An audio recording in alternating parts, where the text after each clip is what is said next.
Yo, what's going on, guys? Crispy Flakes here. Welcome to Extra Crispy. For today's video, we got a video by Jimmy High Roller titled The Harsh Truth About the GOAT Debate. I'm going to assume this is between Michael Jordan and LeBron James.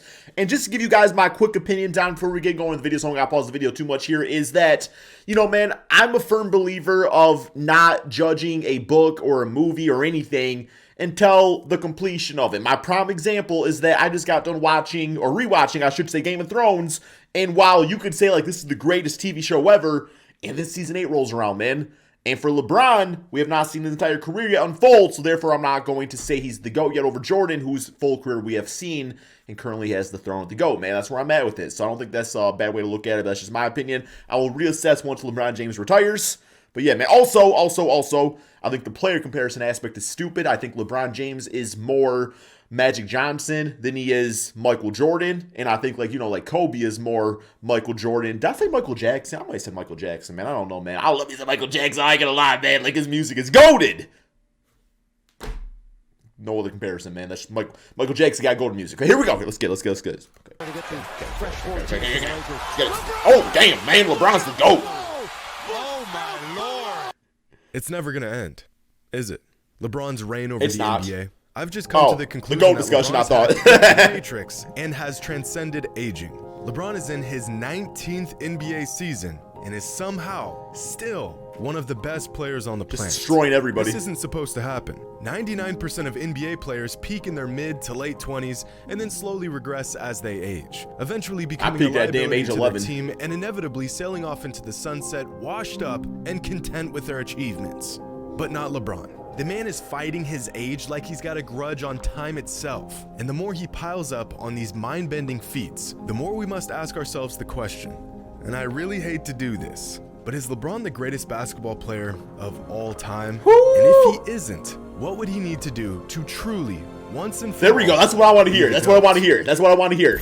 That's what I want to hear. What does he have to do? We all start somewhere. Okay.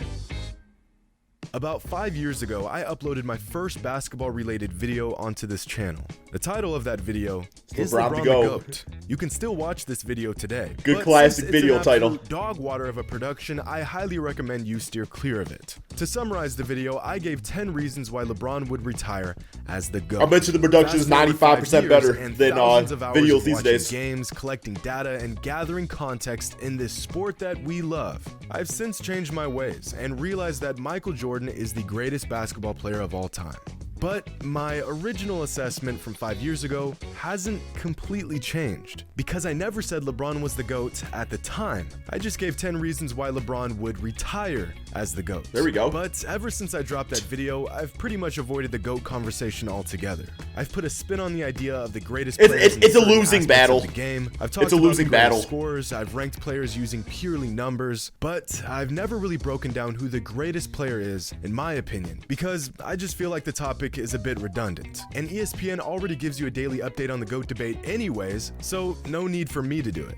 But I think it's time we actually discuss this. Well, yeah, you can do it better than S-Spin. At this point in his career is just absurd. At the moment, there are pretty much 3 different camps on the whole GOAT debate. People who think Michael Jordan is the GOAT, 5% people who think LeBron is the GOAT, and people who only are wrong. 20%? I'm just joking, of course. But not really.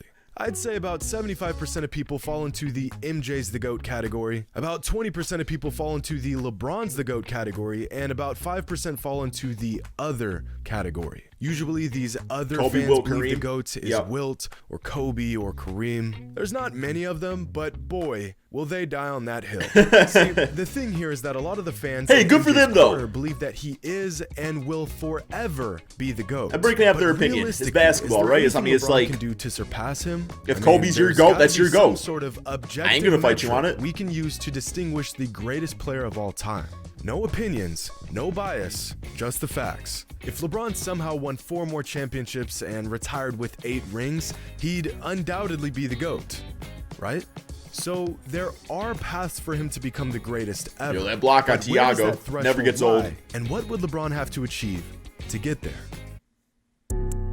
Basic stats, a casual fan's best friend. Yes, sir, man. First, let's just take a look at the basic numbers. Between Michael and LeBron, LeBron has more career points, rebounds, assists, blocks, more triple-doubles, higher field goal percentage, and a higher three-point percentage. And Michael has more steals and a higher free throw percentage.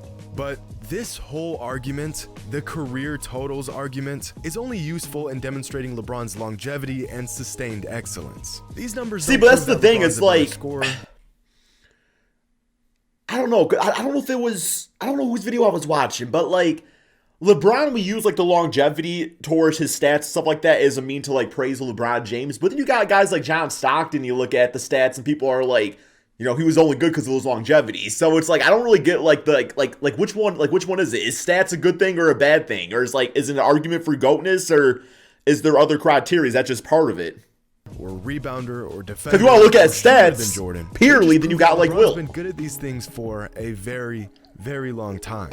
These numbers also show just how versatile LeBron is. Possibly his most. This is my first monster rehab in about so instead of looking at career totals, let's look at career averages. Michael averages more points and more steals, and LeBron averages more assists and more rebounds. Yo, that three-point shot closer than I thought, though. It pains me to say this. Wow. This is usually where the argument for the GOAT ends for most people. Throw in a required comment about their finals records, and you pretty much have a condensed version of most GOAT debates. But there is so like, for me, the GOAT thing, like, I mean, I do think stats are part of it. You look at stats, if the stats are not, like, somewhat decent, then you're not going to put a person in the GOAT category. It is part of it. It's not the complete puzzle. It shouldn't be. But for me, like, I look at just overall, just like iconic moments and just, like, effect on the game. I do think longevity is a part of it. I think that, you know, oftentimes people like say like Michael Jordan, if he would have played for these seasons, he would have won more championships. But at the same time, I don't believe in giving credit for things you haven't done. So it's like, I don't know. Much more to unpack here. So let's unpack it. Advanced stats, this channel's best friend. Toss in a few charts too. You know how much I like advanced stats. They don't tell the full story, but if you know which ones to look for, you can discover some nuances in a player's game that you won't get by just watching them play. Player efficiency rating, win shares per 48, offensive box plus minus, defensive box plus minus, value over replacement, and true shooting percentage. These 6 value over replacement give us efficiency, production, value, impact. So like a Stanley Johnson subbing for LeBron? Between. That seems unbiased, or that seems biased. I mean, statistics. Michael Jordan exceeds LeBron in 5 of them. He's more efficient overall. He contributes to more wins. He contributes to more points. He's better on defense, and he is generally more valuable on the court than LeBron is. The only advanced stat where LeBron tops Jordan is true shooting percentage. Now, in terms of who's a better basketball player, nearly every metric points to Michael Jordan. But really take a look at these numbers, and it's actually uncanny just how close LeBron is to MJ across the board. Just a fraction behind Jordan in pretty much everything. Yeah, that's why you gotta go beyond stats, even advanced. Who's greater, because that conversation would involve accolades and accomplishments and impact on the game. Take away the rings, the influence, the intangibles, the opinions, and it's virtually objectively true that Michael was a better basketball player than LeBron. But the GOAT debate isn't necessarily There's no answer. There isn't, because like even looking at like advanced stats and stuff like that, I mean, just like, I don't know, I think about like I think the era you played in and the players you play with and the players that you played against, I think all that is just like variable factors out there that just like you just can't calculate. I don't know. It's like, can we like change it from like GOAT to Gotti? GOAT of, or greatest of this era. Gotti. G-O-T-E. Greatest of this era. I like that. The Gotti. The Gotti of the 2000s. The Gotti of the 2010s. The Gotti of the 80s. Hopefully I didn't just like say a bad word, thinking I created something new. If I did, I apologize. About who is the better player. It's about who is the greatest player. We've got some more unpacking to do. Here we go. Anything you do, I can do better. Michael Jordan, probably. Probably. Now, we cannot have a thorough GOAT debate without discussing the accomplishments of each player. Here we go. But numbers alone aren't indicative of greatness. They're just a vehicle to greatness. This is why, despite James Harden spending half a decade piling up some of the greatest scoring numbers in NBA history, most people don't consider him greater than some players with far lesser offensive numbers. Prime example. The numbers complement the accolades, not the other way around. This is also why I consider Wilt Chamberlain to have been a better basketball player than Bill Russell, but Bill Russell was greater than Wilt. Wilt achieved his greatness through his numbers, whereas Russell achieved his greatness by contributing to an unrelenting style of winning basketball. So let's take a look at the accomplishments of both Michael Jordan and LeBron James. Now, there are plenty of other awards a player can earn in the NBA, but these are the ones that really stand out on a player's resume. Championships, Finals MVPs, regular season MVPs, Defensive Player of the Year, all NBA.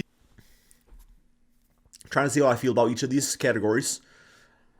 I think championships is the good indicator because obviously either one of these guys is like the man behind the championships. Obviously, like role players and everything like that, it's important too for winning championships, having, second in command and everything, but still important indicator. Finals MVPs. I feel like MVP awards, because there is no criteria about what makes a finals MVP or an MVP. I feel like as long as well as all-star votes and stuff like that too. Those ones I'm kind of iffy about. Defensive Player of the Year, that's cool. All NBA, I think that's a good indicator.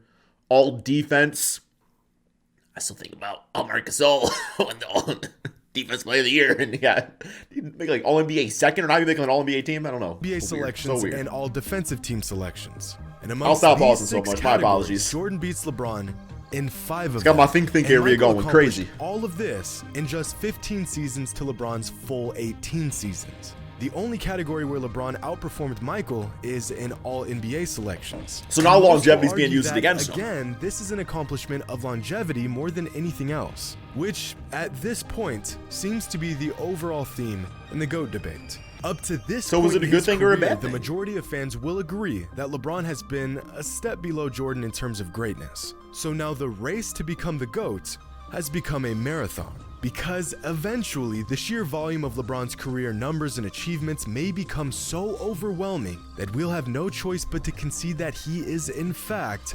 But once again, I think that comes down to era and just how the game of basketball plays, everything like that. I mean, that's you probably could have my dude Sadiq Bey, eventually being one of the most 3-point made shooters of all time. And it's just because he plays an era where it's just utilized more and stuff like that. But does that make him one of the greatest 3-point shooters of all time? I mean, I don't know. I don't really have an answer to that. I guess I don't I don't really know how to think about it in terms of just, I don't know the word I'm looking for, man. I don't know. I don't know if it makes sense what I'm even saying, man. I don't know. The greatest player of all time, which brings us to volume. A real dilemma does volume make this greatness? Age-old debate. So you're saying there's a chance?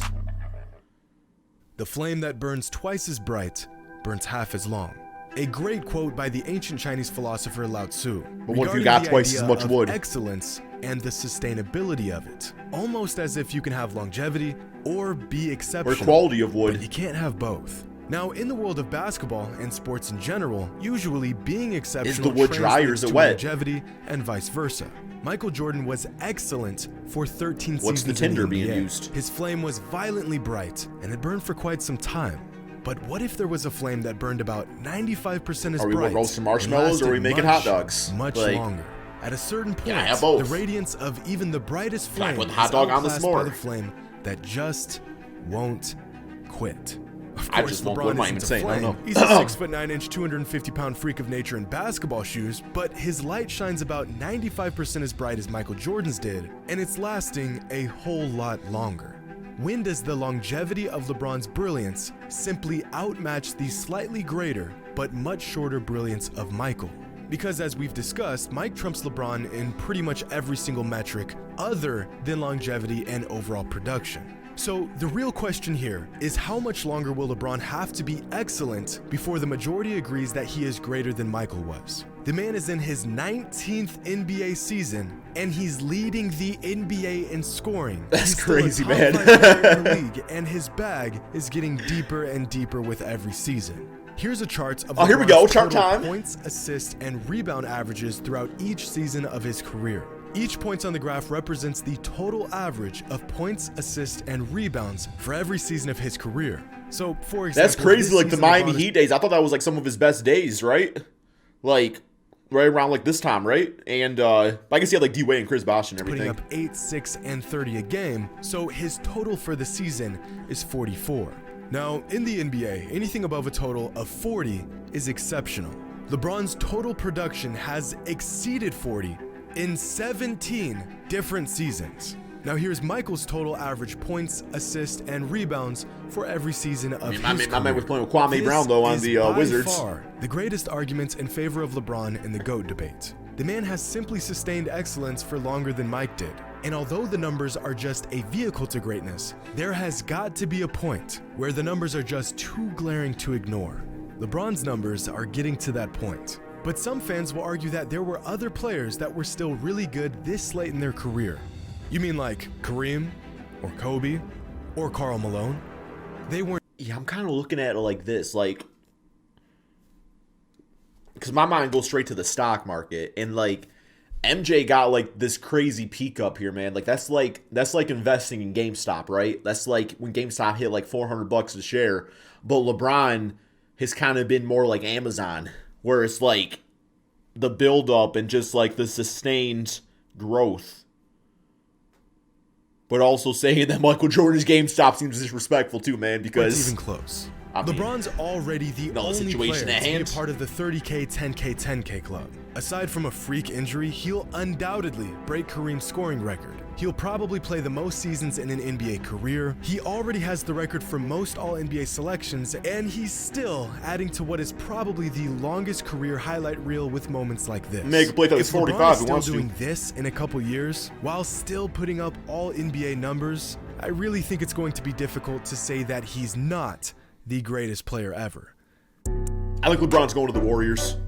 It's going to happen. He's going to be on the Warriors eventually. You know what? For like one season. I'm just going to say, maybe two. While LeBron's legacy is growing as he plays more seasons, Michael's legacy would have been slightly diminished if he played more seasons. Of course, this isn't a matter of fact, but all the evidence points towards this assumption. Michael Jordan retiring after playing just 13 NBA seasons in 1998 was the best thing he could have ever done for his legacy.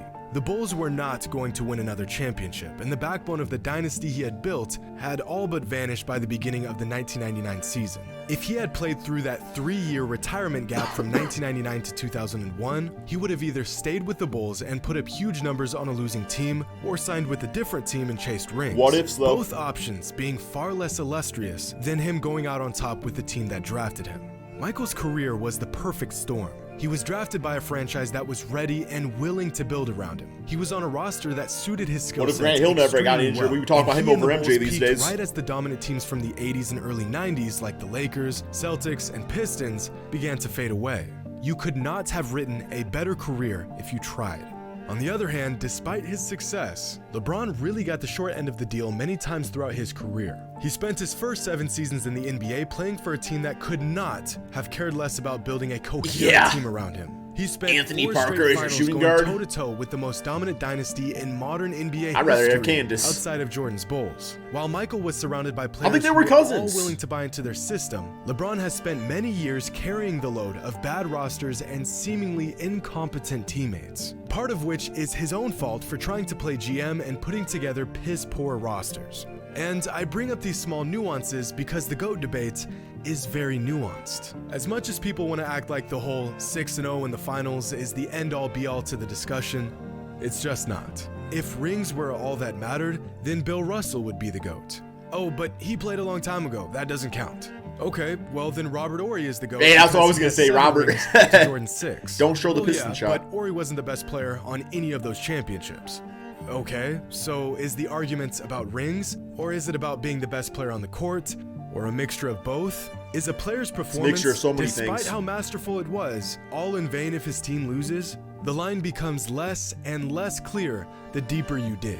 No single metric can be used to determine this debate, and the unpacking of every small minute detail is a necessary burden. But unfortunately, it's a burden that most fans won't bother to take on.